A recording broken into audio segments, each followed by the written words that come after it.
Hello friends, how are you friends? All of you are heartily welcome to our channel Quotes. I see where I'm at today, but I know where I come from, and it's kind of hard to almost separate that. I'm almost not in a way, I'm kissing my own ass, but I'm amazed at what a human being can actually do. So when I start talking to myself in the third person, it's strictly because I know that I literally made this human being out of just like a whole bunch of scraps. I wasn't a mechanic, I wasn't a carpenter, so I didn't know how to do any of this. I wasn't trained in how to build a human being from nothing. Like my mom didn't train me, my dad didn't train me, life didn't train me. Well, life did train me, correction. And I started putting this scrap mill together. I'm like, I wonder what the mechan going to happen. The first year I tried to do was all up, and after a while, I started learning more and more and more through pain and suffering. Just learning so much about stuff before I knew it. Man, I built this beautiful car. I'm like, did I do that? And I knew how, and I know how to do it because I have all the tools through all the failure I went through. Trying to build this person who's Goggins. When I was growing up, I was being bullied and all kinds of. My grandfather looked at me and he says, you know what, man, you're not going to mount it because of how you hang your head. And as true and as real as it was, it hurt. And a lot of us, what we do is we hide from the truth. We don't want to tell people the truth. We see people every day, loved ones, friends, family members, we see them walking around. Everybody has seen them gaining weight. They're not going to school, but we live in a kinder, gentler world. So we don't say esh to them. We just watch them fail because why? We don't know what to say or how to say it, or we may lose them as friends, or they may not love us anymore. You're watching someone fail. The best thing you may ever do for someone, one is to say, hey, guess what, brother? You're a piece of. Right now, you may not say it just that way. That's what you may want to say to somebody. Look, man, I love you to death, brother, but your life sucks. You're not. You are so much better than this man. You're so much better. I'm watching you fail, and I can't do it. So the best advice I ever got was a negative comment from my grandpa. You ain't gonna amount to ash. And he didn't mean in like a mean way. He meant it as honestly, you're allowing this world to kick your ass, and it's going to keep on letting it do it. And it stuck with me. It stuck with me for a long time. The one thing that made me who I am today is being vulnerable, is breaking myself down to the absolute rock bottom and being able to tell people who I am. And that's how I fixed it, literally being able. Look somebody in the eye and, you know what, man, I have a whole bunch of character problems, character flaws. I've lied about this. I've cheated here. I'm insecure here. This isn't the real me. I lied to you about that. I wanted your acceptance in life. All those things happen. But the thing about it is that we get judged so quickly by who we are. We don't know. We don't go to where it happened. Life created this person, me. Life created me to be this fed up person that I was back in the day.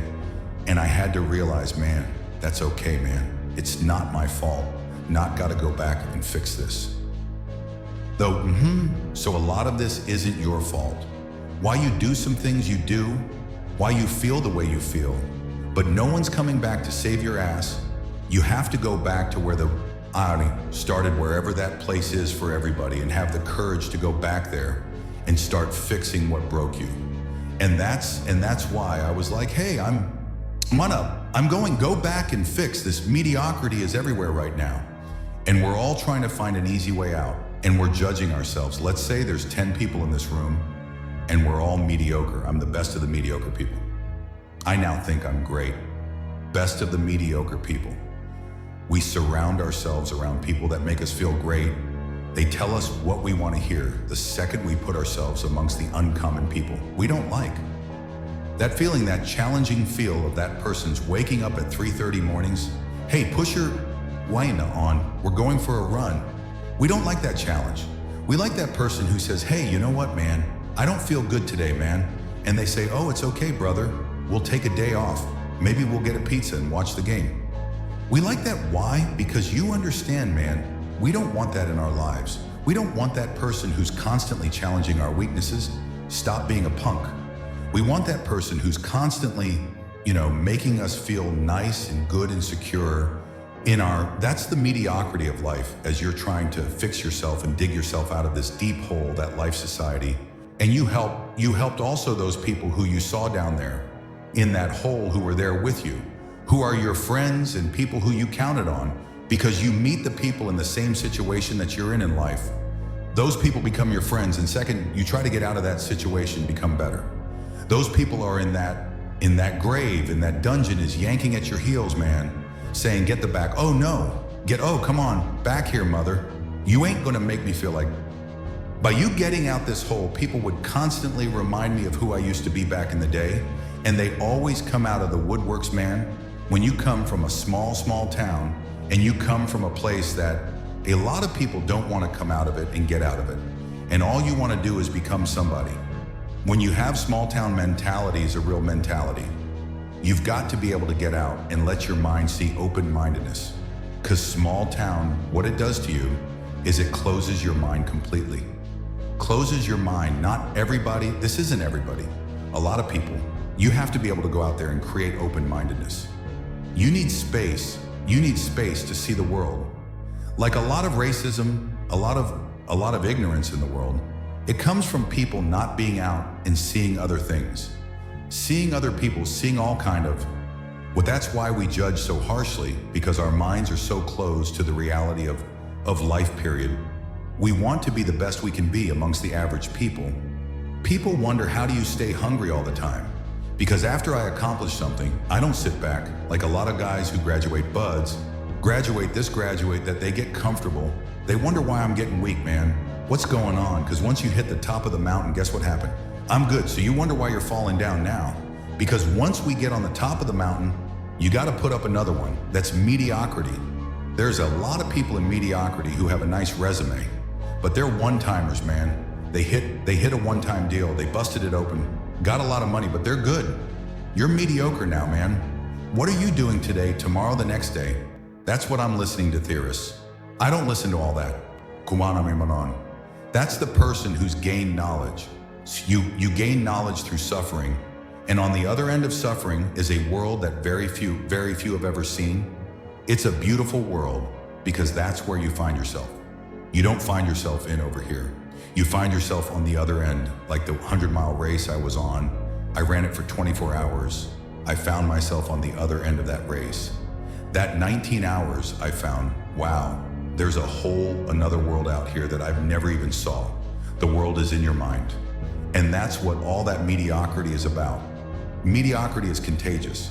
It's funny how our goals are only as elastic as our sense of self, of who we are and what we think we can accomplish. If all you've ever done is run 3 miles at a clip, then a 10-mile run can feel as far as the moon. Your mind will compile reasons why that distance is beyond you, and you may believe them. If Tim becomes a new normal, then a half or full marathon may be the next step after a marathon comes ultra. Each time you level up, your mind will step in like an over chaperone and try to shut down the party. That very dynamic was playing out in my own mind on the long drive I flashed to a 30-mile run. Not done with Cameron Haynes in Oregon back in December 2018, while we hammered the trails around his hometown. He got W about a brand new race he finished 2 months earlier. It wasn't a 100-mile, it was a 24.3 miles trail race with nearly 30,000 FT of elevation gain. That's more than the elevation of Mount Everest among the Red Rock Formation, sheer drop-offs and desolated peaks of Moab. 240 miles was that, the new deep end. When I was learning to swim as a teenager, I spent all my time in the shallow end of the pool. Because there was no fear there. Even after I become proficient, I swam laps in the shallow end. Because it soothed me, knowing that with each stroke I damn near scraped bottom. If I got too tired or wanted to quit, I could simply stand up. And that gave me both comfort and confidence.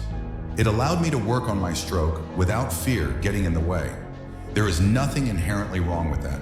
As long as we are clear that the shallow end work we put in is all about preparation for the deep end. But that was not my mindset at that point in my life. The way the pool complex was laid out made it impossible to ignore the deep end. Each day I left the locker room, I had to walk by the 10-foot section. Occasionally I stepped to the ledge. And looked down that 10-foot floor felt bottomless to me, so I tucked tail and strolled toward the cozy little 3-foot marker. With each step my dread faded while my comfort swelled, and that with my psyche I did my best to clear it out of my mind as I swam. But it lodged in there like a thorn lap after lap, day after day, when something continually looms in the back of your mind, like a taunting, that's an alarm. It's a signal that you need to evaluate and address that issue. Or it may become a lifelong fear, looming larger each day until it morphs into an obstacle you may never overcome. There is nothing wrong with being afraid or hesitant. We all have our reasons for remaining in the shallow end, but we must make our shallow end a training ground. We lay back, get comfy, and then have the audacity to wonder why our lives aren't getting any better while we do the same. We've always done. I should have been using my time in the shallow end as mental preparation, imagining deep water with every stroke you have to train your mind as if you are already there. If you get tired while swimming, lapse in the shallow end. Don't give yourself the option of standing up in the middle of the lane. Your only resting point should be the gunnel at the other end of the pool. That way when you get to the 10-foot in, from experience that you can make the distance. But back then I was merely a survivor. I wasn't a warrior capable of thriving in discomfort. So I chose to bury my dread and log my pool hours in the shallows with no end in sight. A lot of us grow out of life's shallow end, but stay there because we fear the unknown. I'm thinking of those who remain in a secure job they hate, instead of cutting ties, starting up their own business, or applying for a new position elsewhere. Most are intimidated by an unknown future, filled with variables and consequences they can't control or foresee. I know a person who ran other people's thriving businesses for 20 years, but was afraid to run her own. She knew every aspect of what it took to become a successful entrepreneur, but rather than acknowledge her experience and use it as a confidence supply, she let her irrational fears keep her running in place for someone else.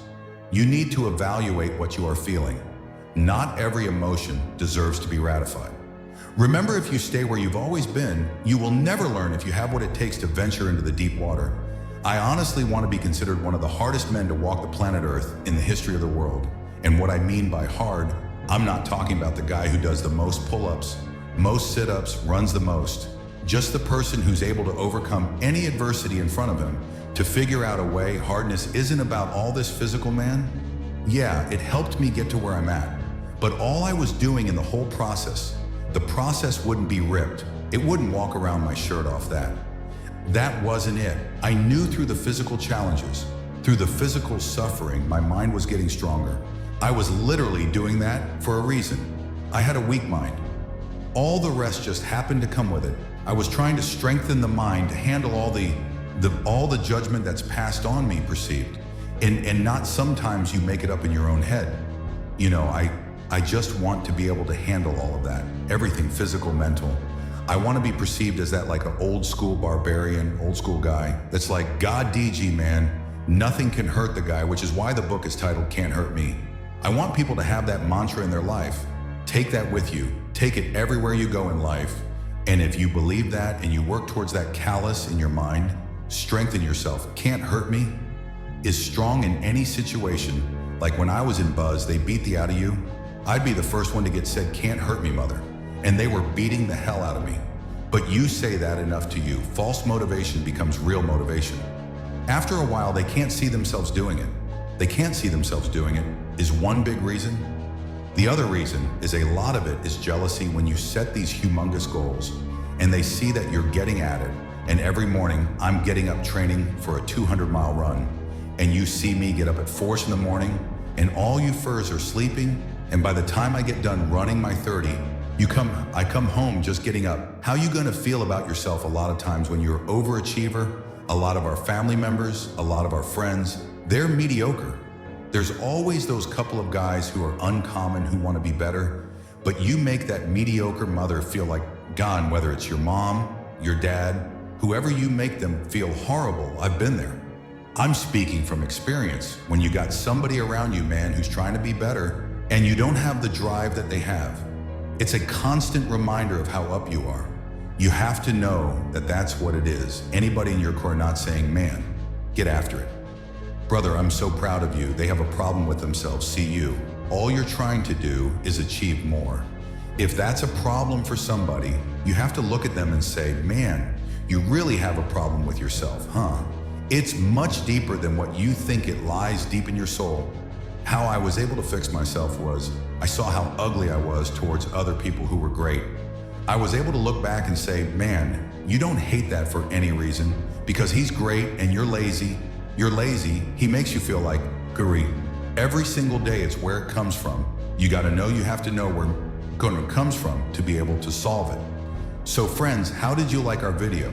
If you like this video, then please like the video and subscribe to the channel. And friends, if you have any question, then please tell me in the comment box. Thank you.